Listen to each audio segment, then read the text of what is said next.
3월 31일 새벽 예배를 시작하겠습니다. 사도신경으로 우리의 신앙을 고백하시겠습니다. 나는 전능하신 아버지 하나님 천지의 창조주를 믿습니다. 나는 그의 유일하신 아들 우리 주 예수 그리스도를 믿습니다. 그는 성령으로 잉태되어 동정녀 마리아에게서 나시고 본디오 빌라도에게 고난을 받아 십자가에 못 박혀 죽으시고 장사된 지 사흘 만에 죽은 자 가운데서 다시 살아나셨으며 하늘에 오르시어 전능하신 아버지 하나님 우편에 앉아 계시다가 거기로부터 살아있는 자와 죽은 자를 심판하러 오십니다. 나는 성령을 믿으며 거룩한 공교회와 성도의 교제와 죄를 용서받는 것과 몸의 부활과 영생을 믿습니다. 아멘. 다 함께 찬송가 218장 찬양하시겠습니다.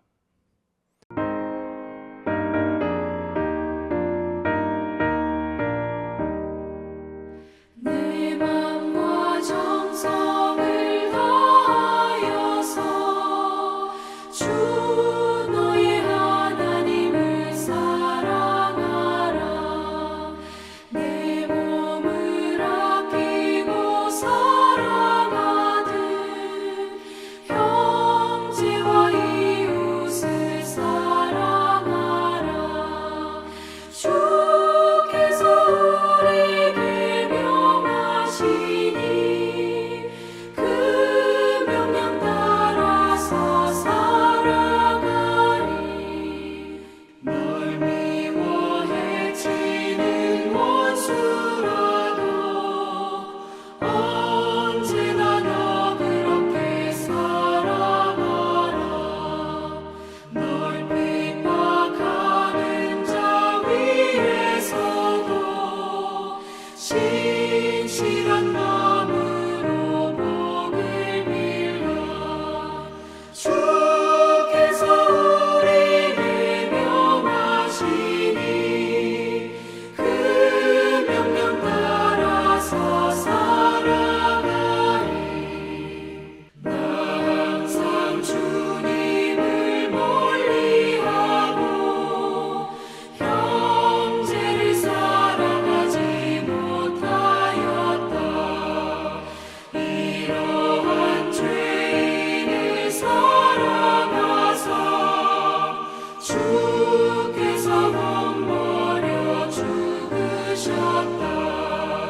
속죄 큰 사랑 받은 이모 내 생명 다 바쳐 충성하리.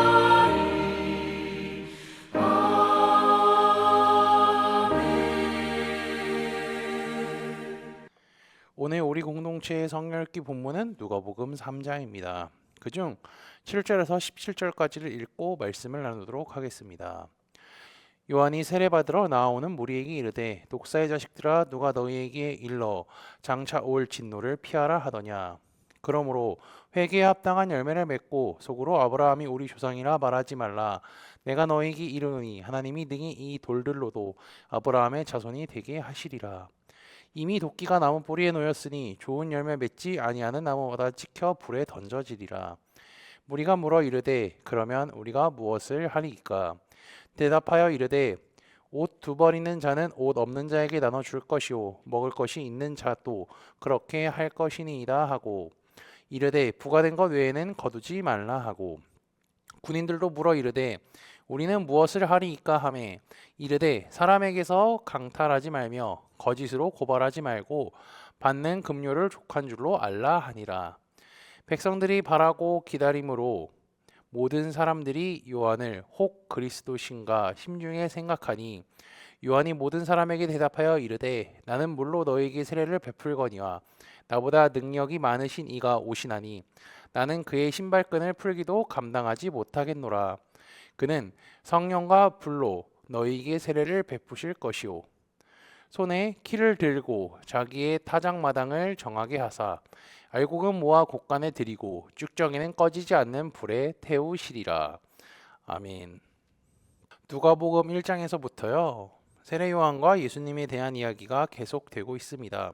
3장은 세례 요한의 설교와 예수님의 족보로 이루어져 있죠. 우리는 세례 요한의 설교를 통하여서요, 그가 어떠한 인물이고 어떠한 삶을 살았는지 한번 보도록 하겠습니다. 지난주 금요일에도 말씀을 나눴지만 혈통적으로 보면 예수님과 세례 요한은 친척입니다. 그런데 두 사이에 교류가 있었는지에 대해서는 성경은 기록하고 있지 않죠. 다만 마태는 예수님과 세례 요한의 만남을 예수님이 그를 통하여 세례를 받았을 때 만난 것을 기록하고 있습니다. 누가는 특이하게도요, 둘의 만남에 대해서 기록하지 않았죠. 누가는 예수님이 누구에게 세례를 받았는지 언급하고 있지 않으며 세례 요한의 이야기가 끝난 후 예수님에 대한 이야기를 본격적으로 이어가고 있을 뿐입니다. 세례 요한은 하나님께서 선택하시고 사용하신 인물이었습니다. 3장 2절을 보면 알 수 있죠. 안나스와 가야바가 대제사장으로 있을 때 하나님의 말씀이 빈들에서 사가랴의 아들 요한에게 임한지라. 말라기 이후 하나님은 이스라엘을 향하여서 침묵하셨고 대제사장이 있었음에도 불구하고 그들에게 하나님의 말씀이 임했다. 그들이 하나님을 만났다라는 성경의 기록은 없습니다. 게다가 대제사장은요 원래 한 명이어야 하는데 세례 요한이 활동했을 당시에 대제사장은 2명이었습니다. 이처럼 유대의 종교 지도자들은요 하나님의 말씀을요 자신의 권력과 유익을 위해 마음대로 사용했으며 그들이 행하는 것은 종교행위였음을 우리는 짐작할 수가 있습니다. 하나님께 제사와 예배를 드리는 성전에는요 장사꾼이 즐비했으며 지도자들이 편한 대로 하나님의 말씀을 멋대로 해석하여 그 진짜 뜻을 깨닫지 못했죠.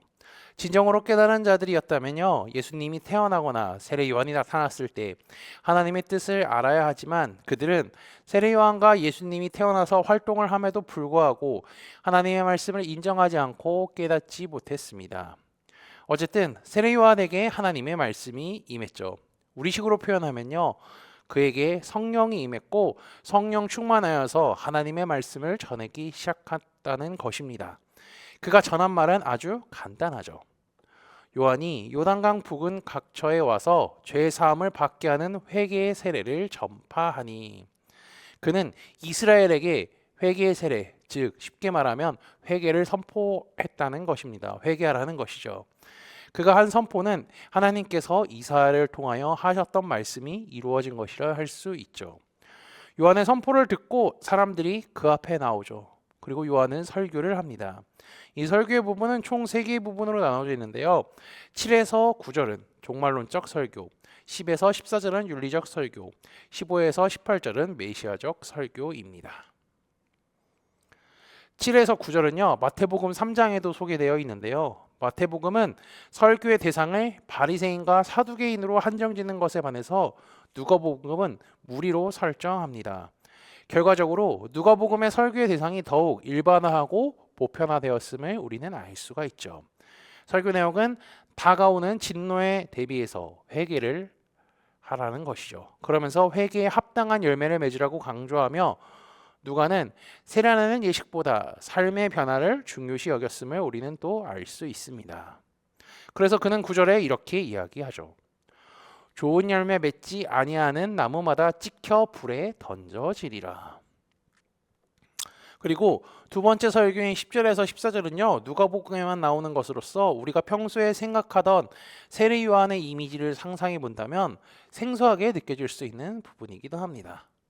무리, 세리들, 군인들 이 세 부류의 사람들이 찾아와서요. 자신들이 무엇을 해야 하는지 요한에게 묻고 있는 거죠. 무리들을 향해서는요 11절에 보면 옷을 나눠주고 먹을 것을 나눠주어 이웃 사랑에 대한 관심을 가르치고요. 세리를 향해서는 13절에 부과된 것 외에는 거두지 말라고 합니다. 정직성을 이야기하는 거죠. 그리고 군인들에게는 착취와 약탈금지, 자족의 생활을 가르치고 있습니다. 요한이 이렇게 가르치는 것은요 하나님의 자녀라면 그리스도인이라면 자연스럽게 나올 수밖에 없는 행동입니다.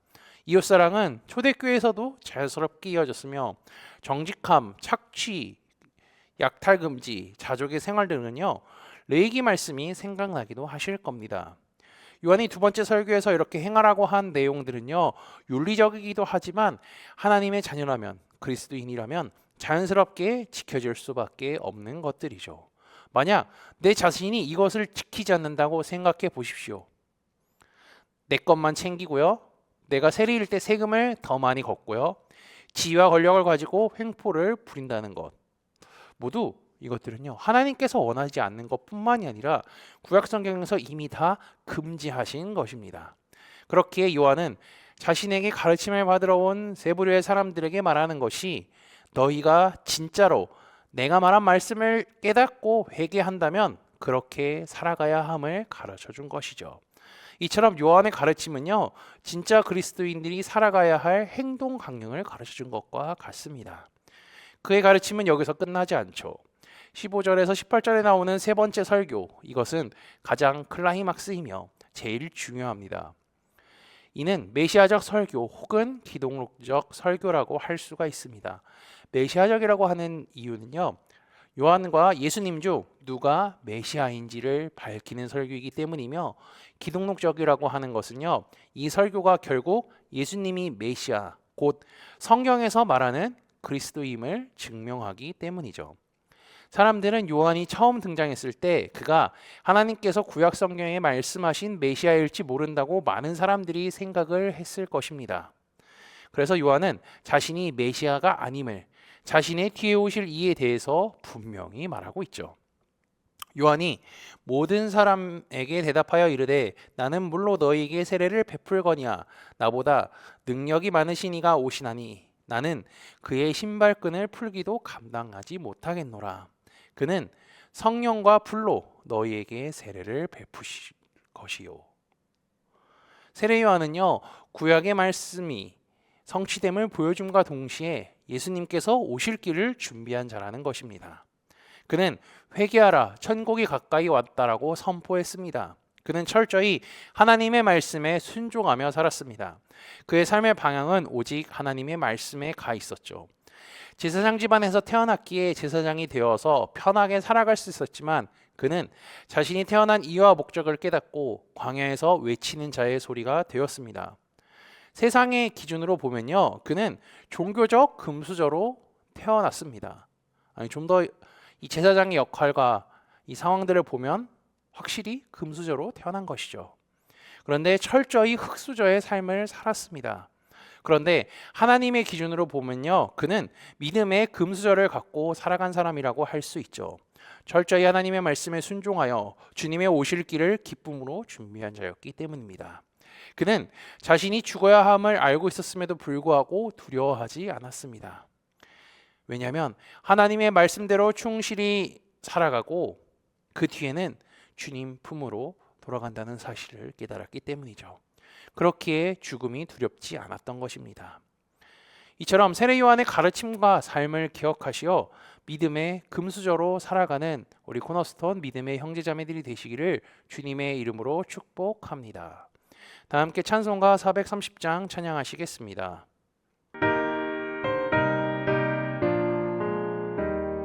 주와 같이 길 가는 것 즐거운 일 아닌가.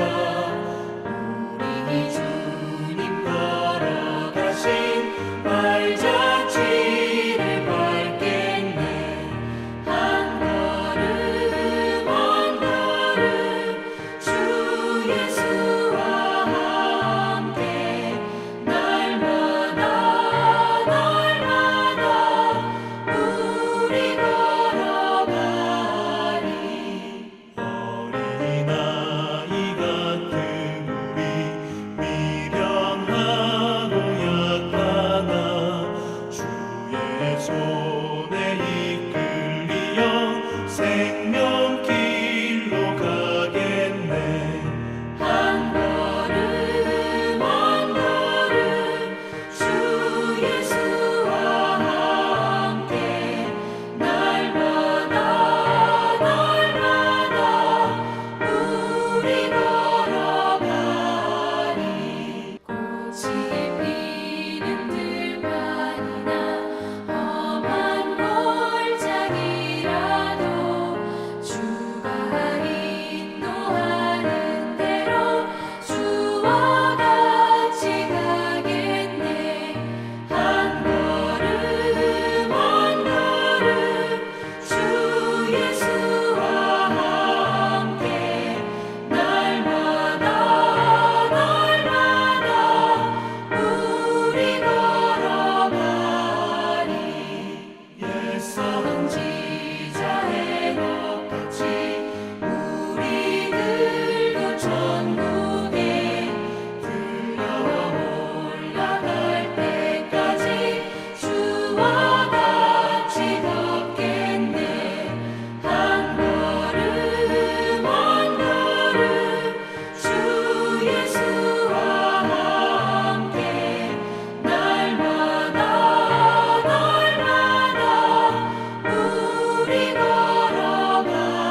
다 함께 기도하시겠습니다.